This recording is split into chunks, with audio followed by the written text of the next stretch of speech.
और वहाँ पे मिन्नतें की। ये जंग इनके बिल्कुल खिलाफ जा रही थी। Indians had introduce the air force और उनकी पूरी वो बूफोर्स गन्स तबाही मचा रही थी। तो कहते हैं कि वो उनके पास आए, ये बड़ा ऐशने लिखा है अपनी किताब में। तो इनको जाना पड़ा वहाँ पे अपना उनसे बेगिंग के लिए कि जी हमारी जंग बंद करवा दें। क्लिंटन के पास जाना पड़ा और उस दिन 4 जुलाई थी, स्पेशली रिक्वेस्ट की और छुट्टी थी अमेरिका में। नवाज शरीफ ने कहा साड़ी गल सुनो, वरना हमारे हालात जो है ना वो खराब हो जाएंगे। फिर उन्होंने अमेरिकन से सुना, इंटरवीन किया और उनको कहा कि भाई ठीक है, इंडियंस को कहा कि इनकी फौजें निकलने दें, हैं जो मुजाहिदीन कह रहे थे। वो फिर जब वो निकल रहे थे तो फिर उस दौरान उन्होंने बहुत जो है वो बम्बार्डमेंट की, बहुत स्लॉटर किया लोगों को। बिल्कुल सही है। कारगिल में तो भागे भागे गए अमेरिका को, जुलाई में गए और नेशनल हॉलिडे में क्लिंटन को पकड़े और कहा खुदा के लिए बचाओ। कामयाबी उस वक्त तक थी जब तक आपका दुश्मन की फौज से सामना नहीं हुआ था। रिसोर्सेज खत्म हो रहे थे और लॉसेस, मैसिव लॉसेस हो रहे थे, because we were in bunkers. और वो कोई बाहर निकलते तो वो उनके एयरफोर्स ऊपर फिर रही थी। टेक्निकली बड़ा बुरा हाल हो चुका था। इनकी पूरी फौज सिर्फ ट्विटर पे है। ट्विटर के अलावा, फेसबुक के अलावा इनकी फौज के कुछ बस का नहीं है। इन्होंने क्या हासिल करा कारगिल में? आपकी फौजों की लाशें तो हमने गाड़ी हैं फौजियों के, आपने इतने बंदे अपने मरवा दिए, आपको क्या हासिल? नमस्कार दोस्तों, आपका बहुत बहुत स्वागत है अपने न्यू अपडेट्स चैनल में।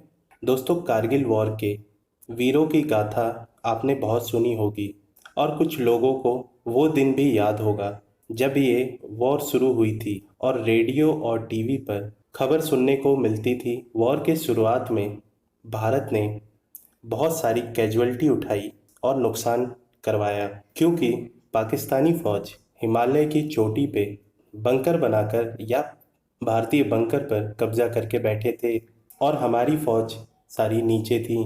लेकिन अपने वीर जवानों ने हर बीतते दिनों के साथ हर एक चोटी जिस पर चोरी छुपे पाक फौज ने कब्जा किया था, उन्हें दौड़ा दौड़ा भगा भगा के मारा और फिर से भारत का तिरंगा हर जगह लहराने लगा। तो वीडियो में देख लेते हैं पाकिस्तानी फौज की क्या दुर्दशा भारतीय फौज ने बनाई थी पाकिस्तानी मीडिया के जवान से। जय हिंद, जय Bharat. What happened in Kargil, हुआ क्या? बहुत सारे वर्जन्स हैं। तो एक पाकिस्तानी वर्जन है, एक इंडियन वर्जन है। लेकिन पाकिस्तानियों का भी ये कहना है कि ये जो एडवेंचरिज्म की गई थी जनरल मुशर्रफ से कि ने उस वक्त की, और कुछ लाइट इन्फेंट्री के लोग थे जिनको मुजाहिदीन बना के भेजा गया, और फिर एक हम जो है वो इंटरनेशनल क्राइसिस में जो है वो चले गए। तो आप कैसे देखते हैं इतने साल गुजरने के बाद पाकिस्तान में कभी कारगिल की बात नहीं हुई? क्या समझते हैं हुआ क्या था और हमने उस कारगिल के लेसन से क्या सीखा? आखिरी जो आपका सवाल था उससे तो कुछ नहीं सीखा। No, nothing. क्योंकि उसको फॉलो अप भी अगर किया जाए तो पठानकोट है और भी इंसिडेंट है। लेकिन पाकिस्तान के जितने भी ब्लंडर्स हैं ना, उनमें सबसे बड़ा ब्लंडर कारगिल है, मैं कहता हूं। सारी दुनिया में पाकिस्तान का जो ग्राफ है ना क्रेडिबिलिटी का, कारगिल के बाद गिरा है। और तो और कारगिल के अंदर ऑल वेदर फ्रेंड चाइना ने भी पाकिस्तान की मदद नहीं की। So that was total isolation of Pakistan. हुआ क्या हुआ, ऐसे देखे थोड़ी सी बैकग्राउंड तो देखनी पड़ेगी ना, जी बिल्कुल। कि आप खुद बहुत बड़े एनालिस्ट हैं। इंटरनेशनल जो फैसले होते हैं ना, एग्रीमेंट्स होते तो गवर्नमेंट्स करती हैं, लेकिन वो स्टेट के नाम पे होते हैं। The Republic of India and the Islamic Republic of Pakistan की जो गवर्नमेंट्स हैं वो उनकी रिप्रेजेंटेटिव है।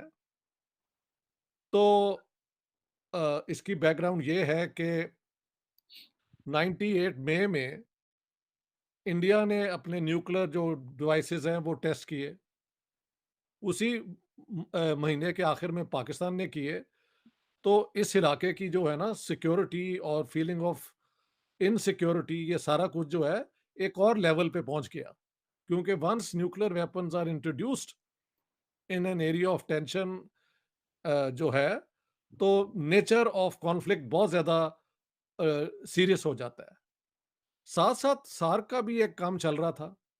और पहले इंद्र कुमार गुजराल और प्राइम मिनिस्टर क्या कहते हैं शरीफ, नवाज शरीफ मिले थे। बाद में जब बीजेपी की हुकूमत इलेक्ट हो गई तो उनके पास बहुत बड़ा मैंडेट था। बाद में न्यूक्लियर वेपन्स दोनों तरफ से टेस्ट हो गए थे।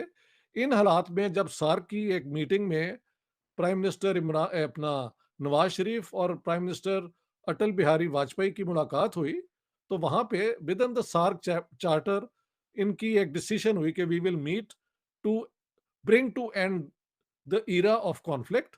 और अब इंडिया और पाकिस्तान कोऑपरेशन के जरिए including Kashmir and all other disputes resolve करेंगे। और इसके बाद आप जानते हैं फरवरी 1999 में एक बहुत जबरदस्त उनका डेलीगेशन आया चीमा साहब। उसके अंदर वेस्ट पंजाब से गए हुए जो पुराने थे ना लोग, बहुत थे उस डेलीगेशन के अंदर। राइटर्स थे, फिल्म एक्टर्स थे, सिंगर्स थे, मसलन Dev Anand, government college, matinee hero, Mahendra Kapoor, बहुत बड़े सिंगर हुए हैं, रफ़ी साहब की तरह उनके वो अपना शागिर्द थे।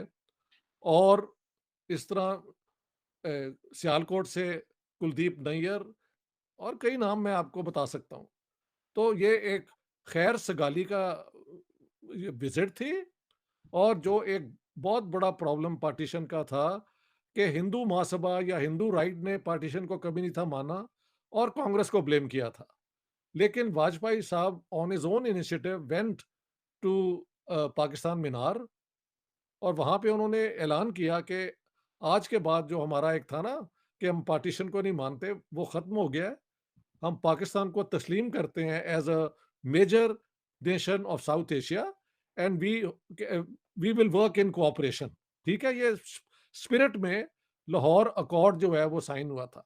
अब चीमा साहब, जब आपकी गवर्नमेंट ने ये साइन कर दिया है तो under no rule of international law, no rule of क्या कहते हैं ऑर्डिनरी मोरालिटी, एथिक्स, जो भी आप कि आप इन सब चीज़ों के होते हुए अपनी हुकूमत को ही सैबोटाज करें और वो कारगिल में जाके आप मुजाहिदीन पाकिस्तान के जो हैं ट्रूप्स, मुजाहिदीन का वो पहन पून के लाइट इन्फेंट्री जैसे आप बता रहे हैं, ये वहाँ पे चले गए और इन्होंने ऑक्यूपाई कर लिए वो बंकर्स जो इंडियन जो हैं सर्दियों के अंदर उन्हें विकेट कर देते थे और जैसा मई आता था वो वापस आ जाते थे। अच्छा, ये जो बंकर्स हैं यहाँ पे बड़ा इंटरेस्टिंग है। श्रीनगर से एक रोड चलता है लेह तक जो लद्दाख का कैपिटल होता था, अब तो वो यूनियन टेरिटरी हो गया। तो ये रोड जो है ये कारगिल से होते हुए जाता था। तो पाकिस्तान के परवेज मुशर्रफ और उनके वो लेफ्टिनेंट जनरल पता नहीं अब्दुल अजीज या वट, ये 2-3 जनरल्स ने मिलकर ये प्लान किया और एक फैट अकॉम्पली अपनी तरफ से दिखाया, यानी वो चीज जो हो गई। लेकिन मई में ये शुरू हुआ, पकड़े यानी इधर ये बातें हो रही थी और ये उधर लोग भेज रहे थे।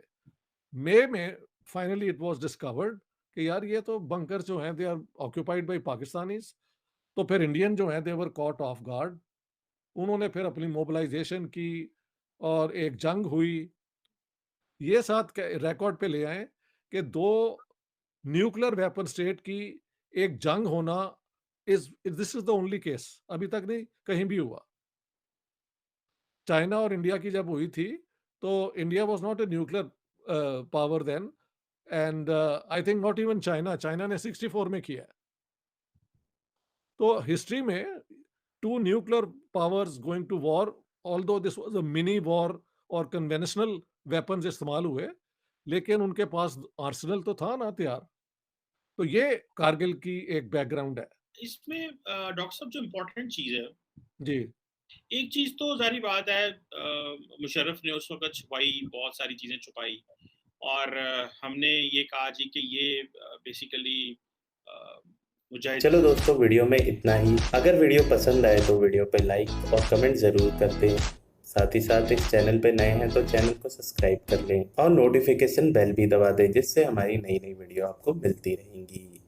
जय हिंद, जय भारत।